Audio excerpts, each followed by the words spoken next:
Okay, so someone earlier mentioned that actually I mentioned that you could actually knit from the wrong side of the fabric, or from the left to right direction rather than right to left, and I told them I would make a video about it.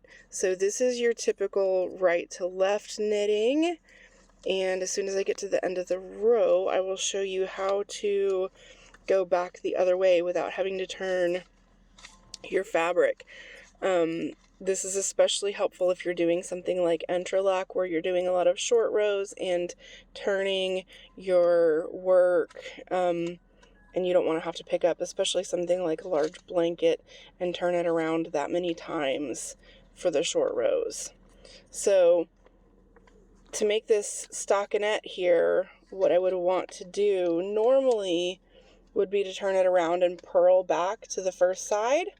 But instead, what I'm going to do is, if I were purling, my yarn would be to the front, so I'm going to leave it to the back because, again, we're not turning the work.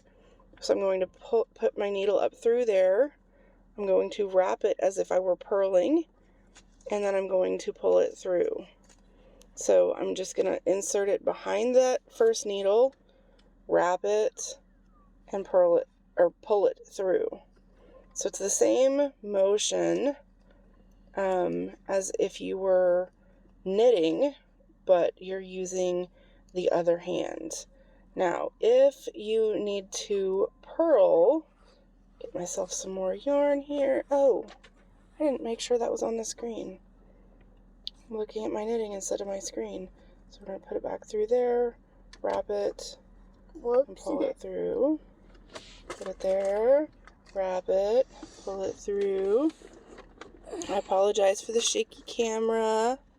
My daughter's a good helper, but she's not a professional photographer. Okay, so if you needed to do a purl, what you're going to do is you're going to put your yarn to the front now, because it would be a knit from this back side, so it's a purl from the front, which means your yarn's going to be on this side. You're going to come around the back side and put your yarn through that loop, and then you're going to wrap it from this direction and pull it through. I'm kind of turning it so you can see it a little bit better. Again, my yarn is on this side of the fabric. Stick that through here, through the hole, wrap it, and pull it through. And that is how you either knit or purl, going from left to right instead of your typical right to left.